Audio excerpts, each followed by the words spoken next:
बिस्मिल्लाहिर्रहमानिर्रहीम, अस्सलाम वालेकुम। शरीफ ख़ानदान की परेशानियां बढ़ रही हैं। जैसा कि हम आपसे अर्ज़ कर रहे थे कि सब कुछ ठीक नहीं है। अब मरी में जो इतने दिन से मुलाकातें हो रही हैं, मरीम साहब भी वहाँ पर हैं, नवाज शरीफ भी वहाँ पर हैं। अब कुछ ना कुछ तो करना था, क्योंकि बड़ी सरकार की तरफ से दबाव आया है। तो अब इन्होंने अपने जो लोग हैं उन पर अब तलवारें कस ली हैं, क्योंकि हुआ ये है कि ये ख़बर अब सामने आ रही है कि मियाँ नवाज शरीफ ने कहा है कि जी शहबाज शरीफ की भी कारकर्दगी और मरीम साहब की कारकर्दगी, यानी बराह रास्त इनका नाम नहीं लिया, लेकिन कहा जा रहा है इनकी काबीना की कारकर्दगी। इस पर अब देखना होगा कौन सही काम कर रहा है, कौन गलत काम कर रहा है। रद्दबदल होगा, काबीना से लोगों को निकाला जाएगा। यानी असल तो कप्तानी इनके पास है, मरीम नवाज और शहबाज शरीफ के पास। तो अगर काबीना सही काम नहीं कर रही, कोई वजीर सही काम नहीं कर रहा, तो फिर कसूर किसका है? असल बात यह है कि हुकूमत की कारकर्दगी बहुत बुरी जा रही है। शुगर स्कैंडल में 300 अरब रुपए का आ गया जी मुनाफा। घी स्कैंडल अलग से है, बिजली के स्कैंडल अलग से चल रहे हैं, अभी सोलर का पता नहीं लग रहा। फिर जितने रियल एस्टेट के स्कैंडल सामने आ रहे हैं उसमें भी मसाइल चल रहे हैं कि पीछे किस किस के नाम है। मलिक रियाज का नाम आ रहा है जी, अब छापे मारे जा रहे हैं, पीछे कौन कौन है। तो ऊपर से दबाव आया है, तो अब इन्होंने वो दबाव नीचे डालना शुरू कर दिया है। इसमें जो सफरा हैं, सफ़ीर सऊदी अरब के, यूएई के सफ़ीर, उनसे नवाज शरीफ साहब, मरीम साहबा मिल रही हैं और मुलाकातें कर रहे हैं। ये सब क्या हो रहा है? तो जो खबर सामने आई है वो ये है कि जी अब कारकर्दगी का जायज़ा लेना है वज़रा की। पंजाब में भी सही काम नहीं कर रहे और विफाक में भी सही काम नहीं कर रहे, तो रद्द-बदल होगा, किसी को भेजा जाएगा, इधर किया जाएगा, उधर किया जाएगा। तो मकसद ये है कि जो ऊपर से प्रेशर आया है उसको रिलीज़ करने के लिए, जी नहीं हम तो ठीक हैं, ये हमारे वज़ीर नहीं ठीक काम कर रहे, तो अब ये दिखाना है। लेकिन क्या इससे दबाव ख़त्म हो जाएगा? इससे चीज़ें ठीक हो जाएंगी? इससे मईशत बेहतर हो जाएगी? हुकूमत की कारकर्दगी ठीक हो जाएगी? नहीं, ऐसा नहीं लगता। तो वो जो बात सोहेल वाली साहब ने लिखी थी कि जी मुसलसल दबाव चल रहा है कि ये जो शहबाज, जरदारी एंड कंपनी, शरीफ ख़ानदान, जरदारी ख़ानदान, ये रियासत पर बोझ हैं। तो जहाँ पर मसला नज़र आता है किसी मामले में, वहाँ पीछे ये लोग नज़र आते हैं, लिहाजा इनसे जान छुड़ाई जाए। लेकिन बड़े साहब जो हैं अब तक वो न्यूट्रल हैं कि अच्छा नहीं अभी तो देखते हैं। तो वो जो न्यूट्रल होना है उस पर लगता है कि दबाव बढ़ता चला जा रहा है, पैगामात पहुंचाए जा रहे हैं और चीज़ें अब शायद आने वाले दिनों में आपको बदलती नज़र आएँ कि टाइम इज़ ओवर।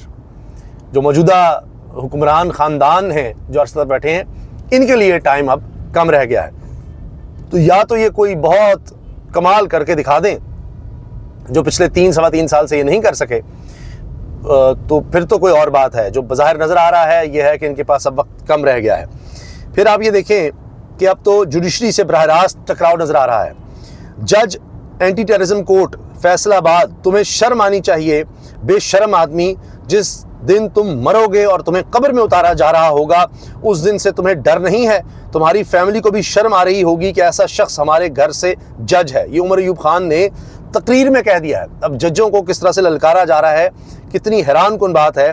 कोई सोच सकता है कि जजेस के बारे में ये होगा। अब जब फैसले इस तरह के आएंगे कि हर सतह पर लोगों को नज़र आ रहा होगा कि जी ये तो कोई इंसाफ पर मबनी फैसले नहीं है, तो फिर जिसके खिलाफ फैसला आएगा वो इस तरह की ज़ुबान इस्तेमाल करता है और फिर क्या वक़्त रह जाएगी फैसलों की। ये सुनिए। दहशतगर्दी फैसलाबाद जज को कहता हूं कि शर्म आनी चाहिए तुम्हें कि तुम जिस तरह के तुमने ये फैसला सुनाया है। जिस दिन तुम मरोगे और तुम्हारी मैयत को कब्र में उतार रहे होंगे, उस दिन से तुम्हें खौफ नहीं है बेशर्म आदमी। उसका खानदान भी उसका चेहरा देखे, उसका मकरूर चेहरा देखे। और ये बातें हो रही हैं। फिर जी मुलाकातें इस्लामाबाद में तेज़ हो गई हैं, शुरू हो गई हैं। चेयरमैन पीटीआई बैरिस्टर गौहर से ऑस्ट्रेलिया के हाई कमिश्नर नील हॉकिंस की मुलाकात हुई है। इस्लामाबाद में मुल्क की बदलती सियासी सूरत हाल पर तफसीली तबादला ख्याल। बैरिस्टर गौहर ने आइन की बहाली, कानून की बालादस्ती और बुनियादी हुकूक के तहफ़्फ़ुज़ के लिए पीटीआई की जद्दोजहद से आगाह किया और 26वीं आइनी तरमीम के बाद अदलिया की खुद मुख्तारी पर खदशात का इजहार किया। मुलाकातें तेज़ हो रही हैं, हलचल मची हुई है और ऑस्ट्रेलिया में भी इमरान खान की रिहाई के लिए पहली आवाज़ उठ चुकी है। उनकी पार्लियामेंट में उनके पार्लियामेंटेरियन से आवाज़ उठाई है। फिर अलीमा खानम साहिबा ने, इमरान खान की बहन ने ये इंकशाफ किया है कि चंद दिन पहले इमरान खान के बेटे कासिम और सुलेमान दोनों ने वीज़ा के लिए अप्लाई कर दिया पाकिस्तान हाई कमीशन लंदन में, और एम्बेसडर ने कहा कि जी हम अप्रूवल का इंतज़ार कर रहे हैं, वजारत दाखिला की तरफ से इस्लामाबाद से जो ही अप्रूवल मिलेगी तो हम आपको वीज़ा दे देंगे, पाकिस्तान जाने की इजाज़त दे देंगे। तो इससे अंदाज़ा लगाइए कि अब क्या माहौल बनने जा रहा है इस्लामाबाद में। अहम तरीन मुलाकातें हो रही हैं, इमरान खान के बेटों ने आने से पहले धाक बिठाई हुई है, हुकूमत इनसे खौफजदा है। अभी जो उन्होंने इंटरव्यू दिया है कासिम सुलेमान ने, दोनों ने, और वो बहुत ज़्यादा हाईलाइट हो रहा है, जिसमें उन्होंने कहा है कि हमारे वालिद को ख़तरात हैं, हमें ये भी डर है कि उनकी जान तक जेल में ली जा सकती है। ये पियर्स मॉर्गन को उन्होंने इंटरव्यू दिया है। साथ वो कह रहे हैं कि जी हमें गिरफ्तारी से डर नहीं लग रहा, क्योंकि बहुत देर होगी अपने वालिद से नहीं मिले, तो अब हमें गिरफ्तारी से भी अगर डराते हैं तो फिर भी हमने जाना ही जाना है। तो हुकूमत अब डरी हुई है कि ये आ गए तो क्या करेंगे, उससे बहुत ज़्यादा इम्पैक्ट क्रिएट होना है। पहले ही खबर इंटरनेशनलाइज हो गई है। इमरान खान के बेटे अगर आ गए तो मामला और ज़्यादा हुकूमत के लिए बिगड़ेगा। इसीलिए मैंने आपको कहा कि नवाज़ शरीफ साहब भी अब थरथलियाँ मची हुई हैं, मुलाकातें शुरू हुई हैं। मरी में कभी शरीफ ख़ानदान सारे इकट्ठे होकर वहाँ पर चहलकदमी करते मिलता है, अब सफ़ीनों से मिल रहे हैं। तो एक हलचल सी मची हुई है, कौन क्या करे, किधर जाए। अमन अमान की सूरत हाल कंट्रोल होती नज़र नहीं आ रही। हमाद हसन सीनियर सहाफ़ी लिखते हैं, बाजौड़ में 40 मिशरान पर मुश्तमिल जरगे और तालिबान के दरमियान मुज़ाकरात। तालिबान ने कल 12 बजे तक जवाब देने की मोहलत मांग ली, या तो अफगानिस्तान शिफ्ट हो जाएं या अगर लड़ाई करनी है तो पहाड़ों पर चले जाएं, जरगे का मुतालबा। ये तो हालात हैं। फिर जी करारदाद आ गई है, ऑल पार्टीज़ कॉन्फ्रेंस की तरफ से एलामिया आ गया है, जिस पर अता तारड़ साहब हिलकर रह गए हैं। उनको जनाब अब आकर इस पर स्टेटमेंट्स देनी पड़ रही हैं। अब उनको मुस्तफ़ा नवाज़ खोखर भी बुरे लग रहे हैं, उनको ये भी रियल एस्टेट के काम करने वाले लग रहे हैं, क्योंकि इन्होंने किस तरह से ये ऑल पार्टीज़ कॉन्फ्रेंस करवा दी, इतनी कामयाब। सोशल मीडिया पर सबसे ज़्यादा शेयर, सबसे ज़्यादा गुफ्तगू, सबसे ज़्यादा बहस इसी पर हो रही है, इसी ऑल पार्टीज़ कॉन्फ्रेंस पर हो रही है। और इसमें एलामिये में कहा गया है, हम इमरान खान और बुशरा बीबी की नाहक कैद की मजम्मत करते हैं और इनकी जल्द रिहाई का मुतालबा करते हैं। ये तहरीक इंसाफ नहीं है, इसमें मुल्क की छोटी बड़ी कई जमातें हैं, कई लोग, हत्ता के मोहसिन दावड़ भी इसमें आए हैं, और ये मुश्तरका एलामिया है। जो इमरान खान के सबसे बदतरीन दुश्मन थे, उनकी तरफ से भी अब इस तरह के एलामिये सामने आ रहे हैं। एक बड़ा अफसोसनाक हादसा भी हो गया है। इस्लामाबाद एक्सप्रेस को काला शाह काकू के करीब हादसा, मुतअद्दिद बोगियाँ उलट गई, इमदादी कार्रवाइयाँ जारी। ट्रेन की सिर्फ 3 बोगियाँ बची हैं, बाकी उलट गई हैं। अल्लाह ताला रहम फरमाए, अल्लाह ताला खैर करे। अभी तक ये चूँकि ब्रेकिंग न्यूज़ है, मज़ीद इतलात अभी आ रही हैं। अभी तो शहबाज शरीफ साहब गए थे और उन्होंने जाकर जी नई ट्रेन का इफ्तिताह किया था, और साथ ही ये ख़बर आ गई है। अल्लाह ताला रहम फरमाए, अल्लाह ताला सबको महफूज रखें। हाल ये हो गया है, अब इनके साथ कोई नहीं चलना चाह रहा। कौमी असम्बली सीट पर ज़िमनी इलेक्शन से माजरत के बाद लीगी सीनियर रहनुमा ख्वाजा साद रफ़ीक को सेनेट सीट ऑफर की जा रही है कि अच्छा, आपने इलेक्शन नहीं लड़ना तो फिर सेनेट में आए। हमारे ज़राए के मुताबिक इन पर बाकायदा दबाव डाला जा रहा है। उमर दराज गोंदल कह रहे हैं कि साद रफ़ीक पर दबाव डाला जा रहा है कि भाई तुम ना इलेक्शन लड़ रहे हो, ना सेनेट में हमारी बात मान रहे हो।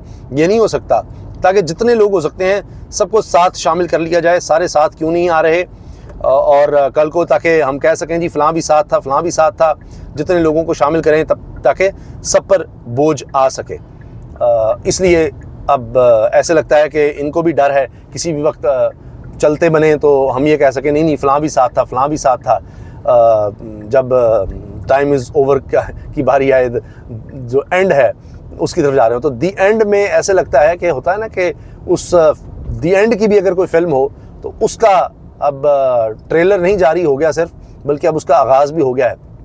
तो देखते हैं आने वाले चंद हफ्ते बहुत इस लिहाज से अहम हैं, क्योंकि ये जो शरीफ ख़ानदान की मुलाकातें हैं और स्टेटमेंट्स हैं कि जी नवाज़ शरीफ साहब अब इन एक्शन आ गए हैं आखिरकार, अब वो चीज़ें देख रहे हैं, क्योंकि मरीम नवाज़ और शहबाज शरीफ से चीज़ें नहीं संभल सकें, तो नवाज़ शरीफ साहब खुद बराह रास्त कारकर्दगी का जायज़ा लेंगे वज़रा की।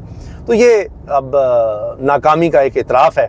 तो बाकी ये तो कहते थे कि सब कुछ नवाज़ शरीफ साहब देख रहे हैं, तो पूरी तरह से अब नज़र आ रहा है कि ये जरदारी शरीफ फार्मूला, ये ख़ानदानों का इकट्ठ ये डिलीवर नहीं कर पाया, जिसकी वजह से अब ये सारी हलचल मची हुई है। और जो ये खुशियाँ मना रहे थे कि जी तहरीक इंसाफ के लोगों को सज़ाएँ हो गई हैं और तहरीक इंसाफ नहीं होगी, इमरान खान नहीं होगा, आज़ाद नहीं होगा, जेल में होंगे, तो हम सब कुछ संभाल लेंगे, हम सब कुछ सीधा कर देंगे, लोग इसको भूल जाएंगे, हम ऐसी कारकर्दगी दिखाएंगे हर सतह पर, हम अमन अमान को भी बेहतर कर लेंगे, हम बिजली, गैस, पानी, रोज़गार, मईशत, इंटरनेशनल मामलात सारे हम देख लेंगे। आप देखिए, तो 3 साल हो गए हैं इनको चेक कर लिया गया है, तो 5 साल तो टोटल मिलते हैं किसी को। तो हनीमून पीरियड जो होता है वो वैसे तो 1 साल होता है, इनका तो अब 3 साल हो गए हैं, तो अब वक्त इनके पास कम रह गया है। इजाज़त दीजिए, अल्लाह हाफ़िज़।